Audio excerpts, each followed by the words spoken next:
Finally tonight, as promised, a special comment on the tax compromise.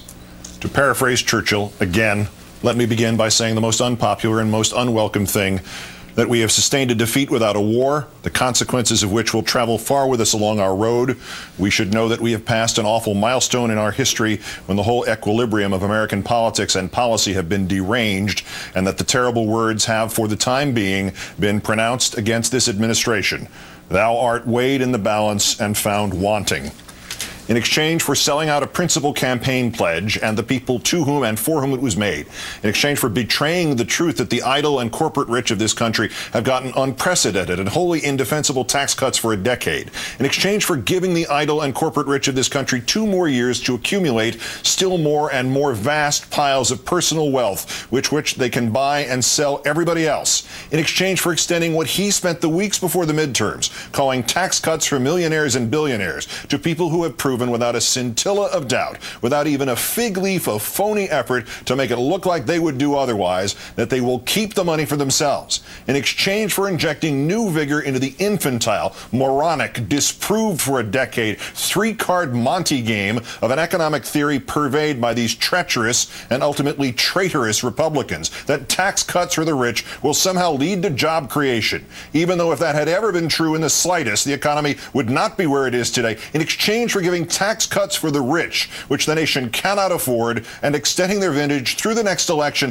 and thus promising at best a reenactment of this whole sorry, amoral, degrading spectacle during the 2012 presidential campaign, when the sides will be climbing over each other to again extend these cuts. In exchange for this searing and transcendent capitulation, the president got just 13 months of extended benefits for those unemployed less than 100 weeks. And he got nothing, absolutely nothing, for those unemployed for longer, the 99ers. This, the administration is celebrating, taking the victims of Republican economic policy, taking the living, breathing proof that the Bush tax cuts for the rich do not create jobs, and putting economic bullseyes on their backs as of next December. On the one hand, unaffordable tax breaks for the beneficiaries of the Bush tax cuts made ever more permanent as they threaten to suck $4 trillion out of government revenues in the next decade. On the other hand, an insufficient, dead-end unemployment solution for Americans who would actually work for a living, a solution made ever more temporary. And we're hearing nothing about those 99ers, even though the numbers of them will balloon from 2 million to 4 million or more by next December, even with this deal. Even though just last Thursday, the president's own Council of Economic Advisors reiterated the reality that the easiest way to create jobs and keep jobs is to make sure that the unemployed continue to have money to spend. The unemployed, unlike the rich, whom this president has just bowed to, are in fact the job creators. They do not have investment portfolios to expand. They do not have vast savings into which to stuff the government checks. They have to spend the money. And the council reported last week that when someone becomes a 99er, his or her household loses at least 1/3 of its income. And where the 99er was the sole breadwinner, that's 4 households out of 10. They lose 9/10 of their income. The economy is surprisingly simple. If business and the rich won't spend and the middle class can't spend, the only factor left to keep pushing money into the insatiable maw of capitalism is the government. So, should the government give the money to the rich who keep it or to the not rich who spend it? Apparently, this president does not know the answer to that question, even though he has his own Council of Economic Advisors. Mr. President, for these meager crumbs, you have given up costly, insulting, divisive, destructive tax cuts for the rich, and you have given in to Republican blackmail, which will be followed by more Republican blackmail. Of course, it's not just tax cuts for the rich that you've given up. There's also your new temporary payroll tax holiday, establishing a precedent that the way money is pumped into Social Security should be negotiated and traded off, and making it just that much easier to gut Social Security later on. And oh, by the way, in the middle of a crisis over making temporary Republican tax cuts permanent, you give the Republicans another temporary Republican tax cut that they can come back later to blackmail you into making permanent. Well, sir, at least that's the end of it. Except, of course, for the estate tax, what Republicans so happily call the death tax, which will be reduced from its 2009 levels. Huh? The money given by one dead rich person to some living rich persons will not be taxed up to $5 million. More than $5 million, and it's 35%. which is less than it was under the tax laws of President Bush's last fiscal year. Sir, you have given undeserved tax breaks, and you have carved them a little more deeply into the stone of law to rich people living and dead. And you want me to tell them which Democrat proposed this estate tax giveaway part? Blanche Lincoln. Blanche Lincoln, repudiated by nearly half the Arkansans in her own party, and then repudiated by 63% of the voters in Arkansas. Mr. President, you're listening to Blanche Lincoln? What? Were Bob Beckel and Pat Cadell unavailable? This president negotiates down from a position of strength better than any politician in our recent history. It is too late now to go back and ask why the president and why the wobbly Democratic leadership whiffed on their chance to force John Boehner to put his money where his mouth was. In September, Boehner said if he had no other option, of course he would vote to extend tax breaks only for the middle class. So the president and the Democrats gave him another option, naturally.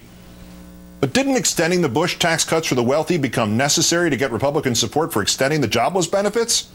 Nonsense. 5 times in the last 2 years, the Republicans have gone along with extending those jobless benefits, and they've done it without being bribed with tax cuts for the rich. Even now, Boehner's September confession and the GOP's unwillingness to take the blame for killing off jobless benefits offered an alternative blueprint for this president.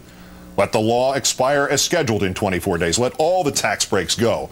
And when the Republicans take over the House and try to pass them anew, if they are somehow not stopped in the Senate, veto anything that does not keep tax cuts for the middle class and unemployment benefits as the dog and perks for the rich as the tail. The GOP is still terrified of being blamed for cutting off the unemployed. You take that fact and you break them with it. There's only one possible rational explanation for this irrational and childish transaction. There are Republicans and Tea Partiers who are still intent on cutting off their noses to spite their faces, the blind rage conservatives, for whom any compromise is disaster, just as for this president, apparently no compromise is disaster. Maybe the reason the administration's numbers don't really add up in this deal is that the administration was too busy instead counting votes, and there really are enough on the far right to sink it, and the president winds up having his cake and eating it too. He proposed what he can call a tax compromise, and then he can have it derailed publicly and embarrassingly by the Republicans. Maybe the political calculus here exceeds both in priority and quality the real calculus. But I deeply doubt it. Yesterday I had an exchange with a very senior member of this administration who wanted to sell me on this deal. I pointed out that that was fine, except that, as I phrased it to him, frankly, the base has just vanished. Well, he replied, then they must not have read the details. There, in a nutshell, is this administration. They didn't make a bad deal. We just don't understand it. Just as it was our fault, Mr. President, for not understanding your refusal of even the most perfunctory of investigations of rendition or domestic spying or the other crimes of the Bush administration, or why you have now established for those future administrations who want to repeat those crimes that the punishment for them will be nothing. Just as it was our fault, Mr. President, for not understanding Afghanistan. Just as we didn't correctly perceive, sir, the necessity for the continuation of Gitmo, or how we failed to intuit, President Obama, your preemptive abandonment of single payer in the public option, or how we could not have foreseen your foot dragging on Don't Ask, Don't Tell, just as we shouldn't have gotten you angry at your news conference today and made all the moderate Democrats wonder why in the hell you get publicly angry so often at the liberals who campaigned for you, and whether you might save just a touch of that sarcasm and the self-martyrdom for the Republicans. And of course, Mr. President, we totally betrayed your administration by not concluding our prayers every night, by saying, thank you for preventing another Great Depression. You are entitled to skate along on your own wonderfulness indefinitely, and if you get less than you could have on health care reform or taxes, well, that'll be okay. We're happy to pay $10,000 for a $300 car because, hey, it could have been $20,000, right? And because we only expect you to do one thing correctly during a presidency, and you know you had pretty much cleared that obligation when it proved that you were indeed not John McCain. We're very sorry. In some sense, the senior member's remark about how we did not read the details is not utterly absurd. We have enabled this president and his compromises spinning within compromises, and now there are finally those within his own party who has had enough. In the Senate, the independent Mr. Sanders has threatened to filibuster this deal. He deserves the support of every American in doing so, as do Mr. Hoyer and Mr. Conyers and the others in the House. It is not disloyalty to the Democratic Party to tell a Democratic president he is wrong. It is not disloyalty to tell him he is goddamned wrong. It is not disloyalty for the 99ers and the 99ers to rally in the streets of Washington. It is not disloyalty to remind the president that he was elected by people to whom he had given a clear outline of what he would do for them. And if he does not steer out of the skid of what he is doing to them, he will not only not be reelected, he may not even be renominated. It is not disloyalty to remind him that we are not bound to an individual. We are bound to principles. If the individual changes or fails often and needlessly, then we get a new man or woman. None of that is disloyalty. It is self-defense. It is the acknowledgement that, as my hero Thurber wrote, you might as well fall flat on your face as lean over too far backward. That is what the base is saying to this president about his presidency. Well, then, we must not have read the details. The Churchill quotation, as opposed to the quotation from that very senior member of your administration, Mr. President, is from October 5th of 1938. I don't want to make any true comparison to the historical event to which it related. The viewer can go ahead and look it up if they wish. I will confess I won't fight if anybody wants to draw a comparison between what you've done with our domestic policies of our day to what Neville Chamberlain did with the international politics of his. But the rest of what Churchill said, paraphrased, but only slightly paraphrased, bears repeating again. The terrible words have, for the time being, been pronounced against this administration. Thou art weighed in the balance and found wanting.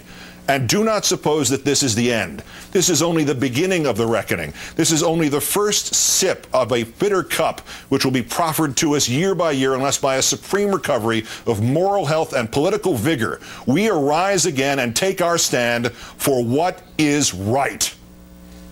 Good night and good luck.